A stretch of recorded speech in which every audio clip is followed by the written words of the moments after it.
광고 시간에 말씀드린 것처럼 오늘은 종려주일입니다. 예수님께서 예루살렘에 입성하셨다가 이제 금요일에 십자가에서 돌아가신 그 고난주간의 길목에 오늘 우리가 함께 예배를 드리고 있습니다. 이 땅의 모든 교회는 예수님의 십자가 사건 그리고 이 종려주일을 시작으로 한 주간 고난주간을 보내고 부활절을 맞이합니다. 이번 우리가 한 주간 동안에는 우리가 예수님께서 걸어가신 그 십자가의 길 가운데 함께 있었던 사람들의 모습을 말씀을 통해서 살펴보면서 우리의 신앙을 한번 되돌아볼 수 있는 그러한 시간이 되고자 합니다. 오늘 우리가 함께 찬송가 147장을 함께 불렀습니다. 거기 너 있었는가 그때에 라는 찬양인데요. 이번 한 주간 특별히 우리가 이 고난주간의 기간 동안에 그 예수님이 그 십자가의 길을 걸어가는 그때마다 함께 있었던 사람들의 모습을 우리가 말씀 속에서 조명해 보고 우리의 신앙 속에 정말 우리가 어떠한 방향으로 나아가야 될지를 함께 살펴보고자 하는데, 오늘은 이 종려주일 아침에 이 겟세마네 동산에서 예수님께서 기도하실 때에 그 옆에 있던 제자들의 모습과 또 주님께서 그들을 향한 말씀을 오늘 살펴보고자 합니다. 먼저 오늘 본문 마태복음 26장 36절은 이렇게 시작을 합니다. 이에 예수께서 제자들과 함께 겟세마네라 하는 곳에 이르러 제자들에게 이르시되라고 말씀합니다. 먼저 장소가 기록되어 있죠. 겟세마네라는 곳에 예수님께서 제자들과 함께하고 계십니다. 겟세마네, 우리가 겟세마네 동산이라는 표현을 쓰고 있지만 사실 이 겟세마네는 예루살렘 동편에 있는 감람산이 있고 그 감람산에 있던 그 숲들이 있는데 그곳을 겟세마네라고 그렇게 불리었습니다. 그래서 동산이기보다는 정원 아니면 우리로 표현하면 과수원과 같은 곳이 이 겟세마네라는 곳입니다. 이 겟세마네에서 예수님은 종종 기도하는 모습을 보여주셨는데요. 누가복음 22장 39절에서도 보면 예수님께서는 습관을 따라 감람산에 가셨다라고 그렇게 기록하고 있습니다. 예수님께서 그 때때로 기도가 필요하실 때, 힘이 필요하실 때 감람산으로 가셨다라고 성경은 기록하고 있죠. 오늘은 특별히 예수님께서 그 십자가를 지시기 위해서 이 감람산에서 기도하는 모습을 오늘 성경은 기록하고 있습니다. 시기적으로 보면 이 예수님께서 기도하셨던 때는 목요일 밤입니다. 목요일 밤, 그리고 예수님께서 십자가를 지시는 순간은 금요일이었습니다. 그러니까 채 하루도 남지 않은 시간에 예수님께서는 그 십자가를 담당하시기 위하여 먼저 주님께 기도하는 모습을 보여주고 계시다라는 거죠. 근데 오늘 우리가 함께 봉독한 이 마태복음에 보면 특별히 반복해서 계속해서 등장하는 단어를 우리가 찾아볼 수 있습니다. 그것은 함께라는 단어입니다. 36절에 다시 보면 이에 예수께서 제자들과 함께라고 그렇게 오늘 성경은 기록하고 있습니다. 또 이어지는 38절에도 보면 예수님께서는 너희는 여기에 머물러 나와 함께 깨어 있으라 라고 말씀하십니다. 또 40절에서도 보면 베드로에게 말씀하시되 너희가 나와 함께 한 시간도 깨어 있을 수 없느냐라고 하며 주님과 함께하는 것을 강조하고 계십니다. 또 마지막 읽었던 46절에도 보면 일어나 함께 가자라고 그렇게 말씀합니다. 조금 전에 말씀드린 것처럼 예수님께서 이 겟세마네에서 이 십자가를 지시기 위하여 마지막 기도의 순간에 제자들과 함께하기를 원하셨음을 오늘 성경은 우리에게 보여주고 있습니다.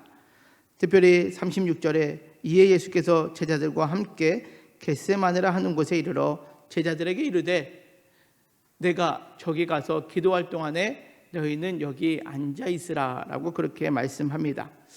사실 겟세마네에서 기도하실 때에 제자들과 함께 하기를 원하셨습니다.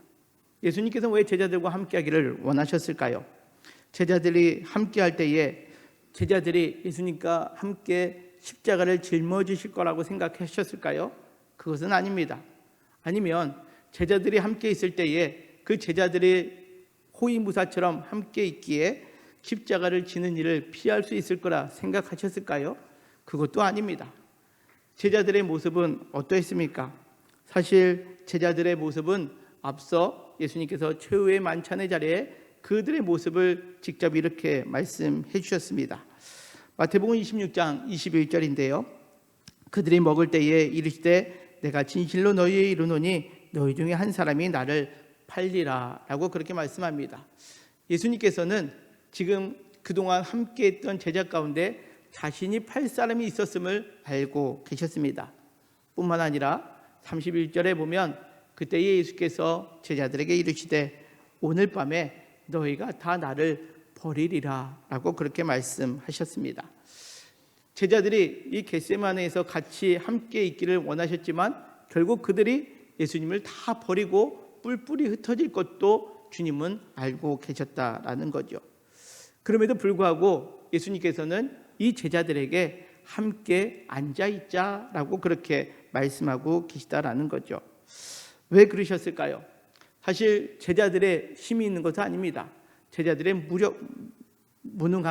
무력함도 알고 계셨습니다. 그러나 그 제자들이 그릇된 길로 가지 않기를 원하시는 그 주님의 마음이 담긴 것이 바로 너희는 나와 함께 여기 앉아있기를 원하셨던 그러한 말씀의 의미다라는 거죠. 사실 우리도 제자와 같은 모습으로 살아갈 때가 얼마나 많이 있습니까?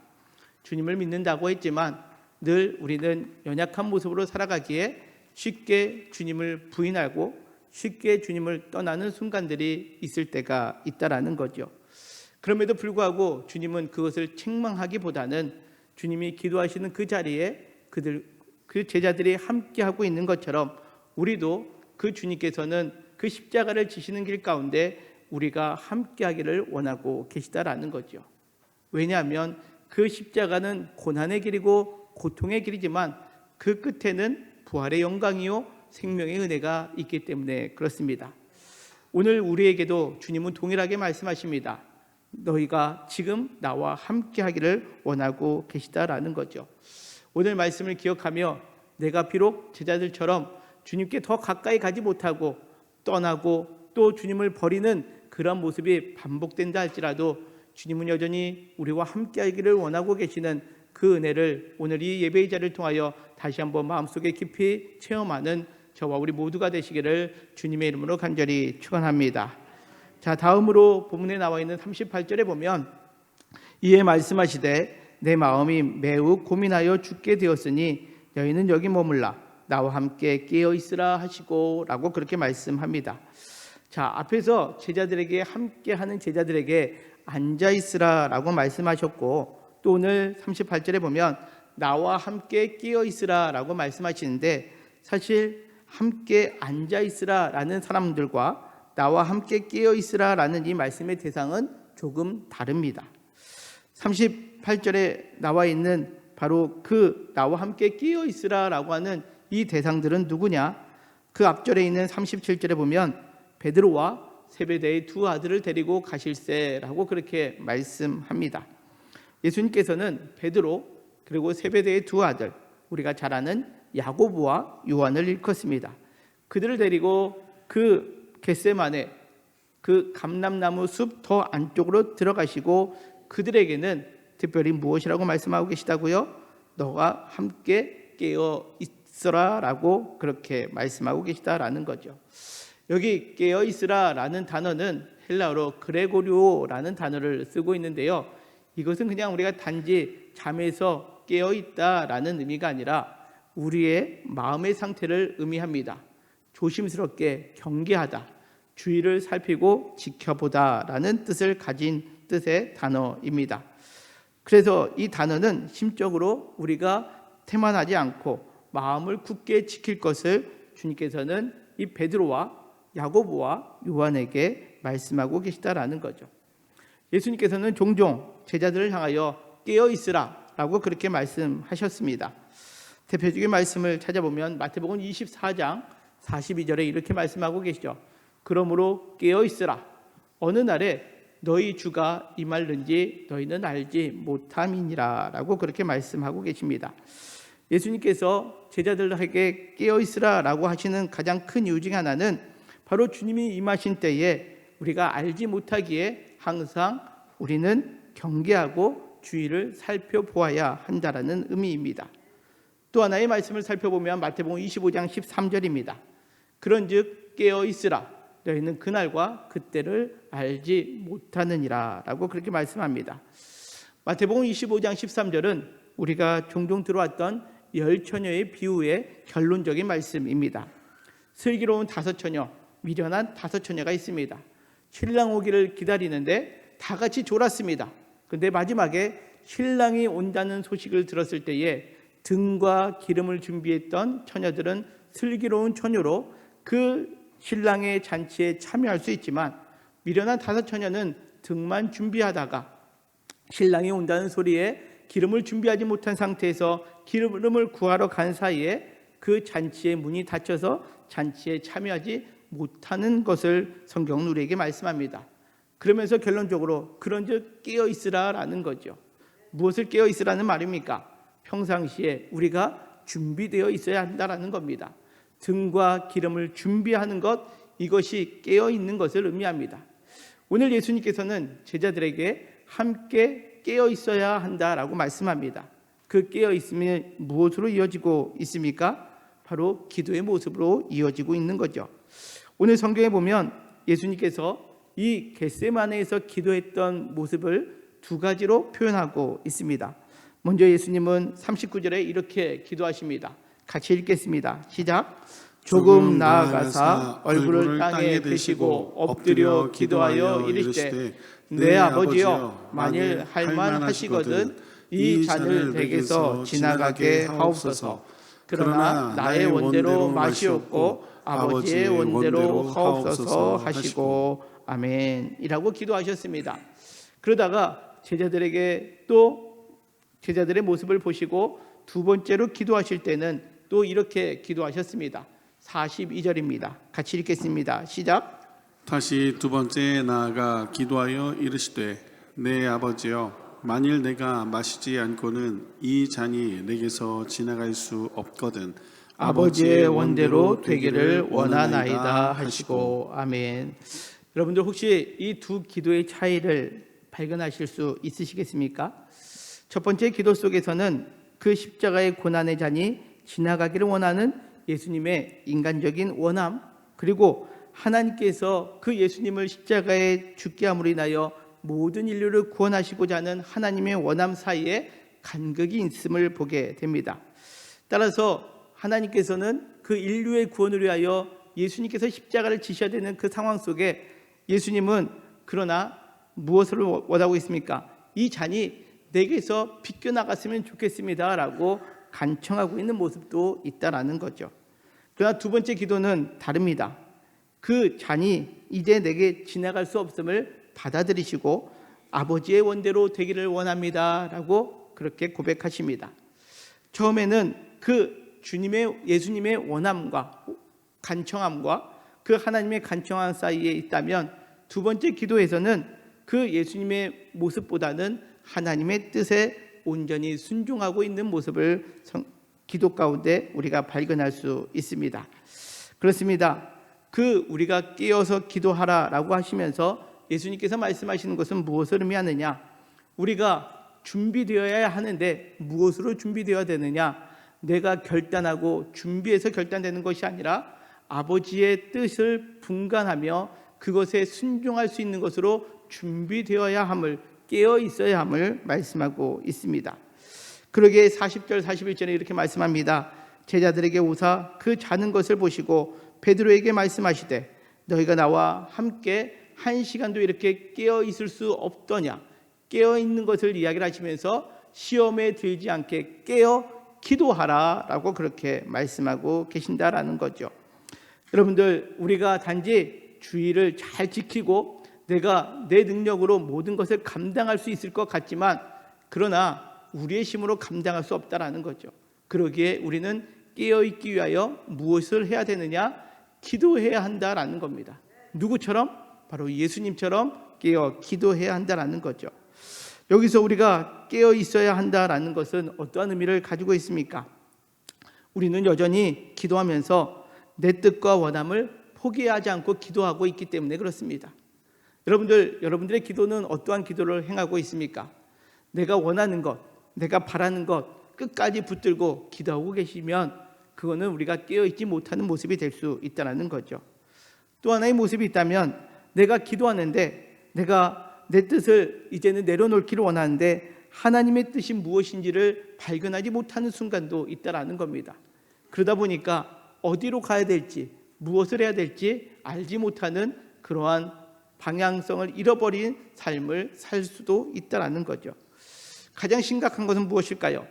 하나님의 뜻을 알고도 그 뜻에 내가 굴복하지 않고 순종하지 아니하는 모습을 우리는 지닐 때가 있다라는 겁니다.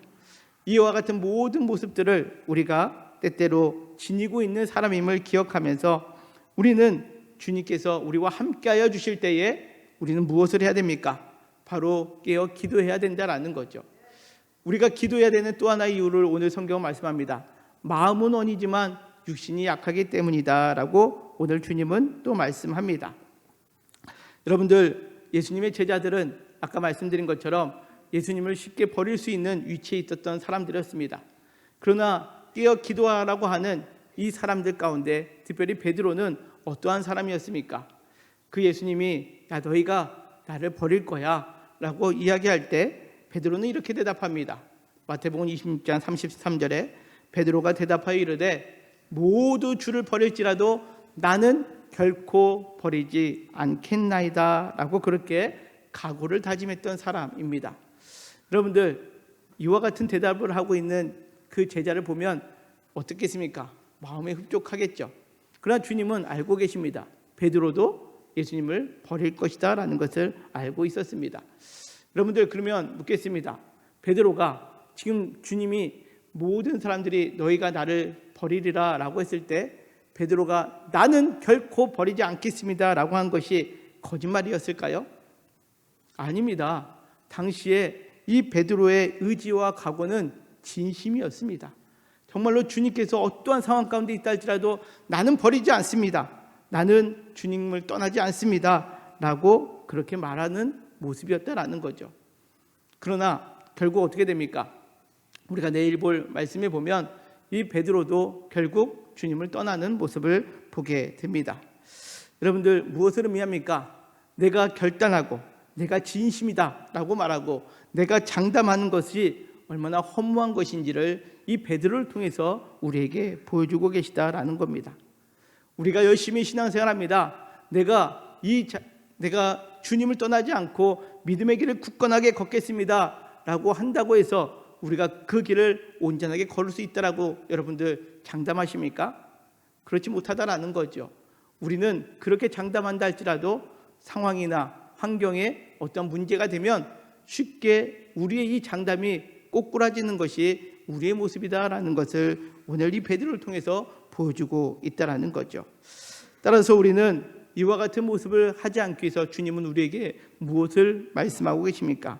바로 우리가 연약하기에 우리가 장담할 수 없는 존재이기에 계속해서 깨어 기도하기를 원하고 계시다라는 거죠.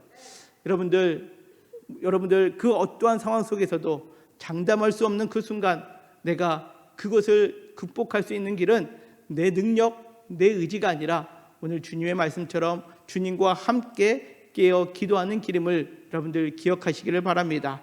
그래서 언제나 우리가 무언가를 진행할 때에 내가 결심하고 내가 장담해서 되는 것이 아니라 깨어 기도할 때에 주님의 도우심 가운데 거할 수 있음을 믿음으로 고백하며 나아가는 저와 우리 모두가 되시기를 주님의 이름으로 간절히 소망합니다. 자, 그러면서 또 오늘 성경 함께라는 단어가 46절에 나옵니다. 일어나 함께 가자, 보라 나를 파는 자가 가까이 왔느니라 라고 말씀합니다. 예수님께서는 2번이나 제자들을 깨우셨죠. 그러나 제자들이 일어나지 못하는 상황을 보게 됩니다. 그런데 그 제자들에게 야 너희들 기도하지 않았기 때문에 땡 탈락 이렇게 하지 않으셨다라는 거죠. 비록 그들이 그 마음은 온이로되 육신이 연약해서 그 기도의 자리에 있지 못한다 할지라도 주님께서 이들에게 무엇이라고 말씀하고 계시냐? 일어나 함께 가자라는 거죠. 여러분들, 이것이 주님이 우리에게 원하시는 가장 아름다운 모습 아니겠습니까? 인간적인 모습이라면 야 함께 있고 깨어 기도하라 했을 때 기도하지 못하고 또 예수님을 부정할 것을 다 알고 계심에도 불구하고 주님은 이들과 함께 가자라고 말씀하고 계시다라는 겁니다. 비록 그들은 주님의 말씀대로 그들이 깨어 기도하지 못했기에 그들은 뿔뿔이 다 흩어지고 도망쳤습니다. 심지어 베드로는 3번이나 예수님을 부인했습니다. 그렇다면 예수님께서는 왜 제자들에게 함께 있으라, 함께 깨어 기도하자, 함께 가자라고 이러한 말씀을 계속해서 하고 계실까요? 지금 당장은 이 함께 하자는 말이 이들에게 가슴 깊이 오지 않았습니다. 그러나 언제 이들은 이 말씀을 기억하게 됩니까?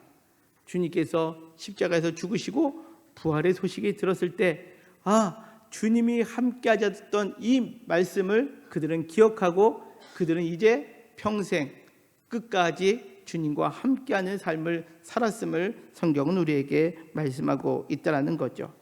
그렇습니다.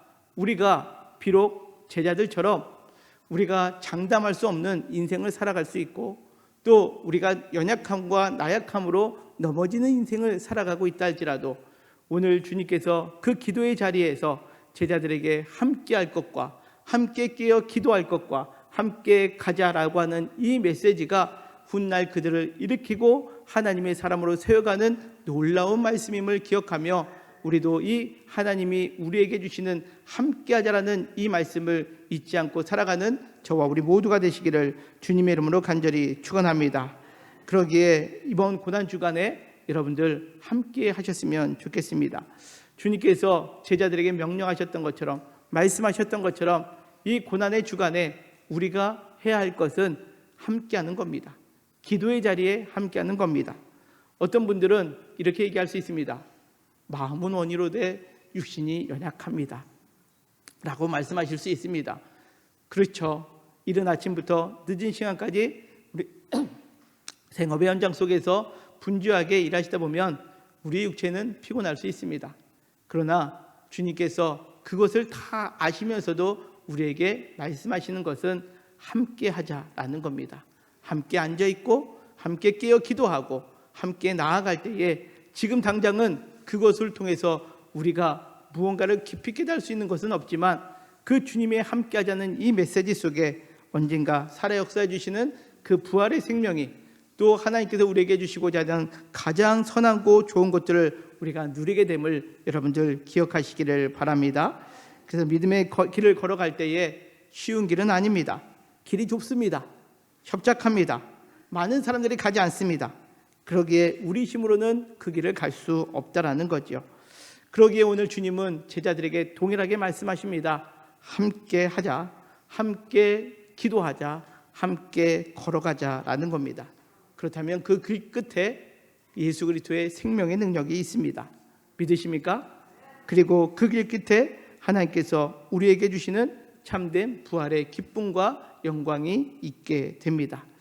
오늘 이 함께 하시자고 하는 그 주님의 말씀을 기억하며 우리가 때로는 연약하여서 함께하지 못한 순간에 우리가 혹 있다 할지라도 오늘 이 말씀을 다시 한번 깊이 기억하시면서 그래 내가 지금 연약해서 함께하지 못했지만 주님은 여전히 나와 함께하고 계시구나 라는 것을 믿고 주님께서 원하시는 자리로 다시금 돌아와 함께 깨어 기도하고 주님과 함께 걸어가는 우리 영통교회 모든 성도님들 되시기를 주님의 이름으로 간절히 축원합니다.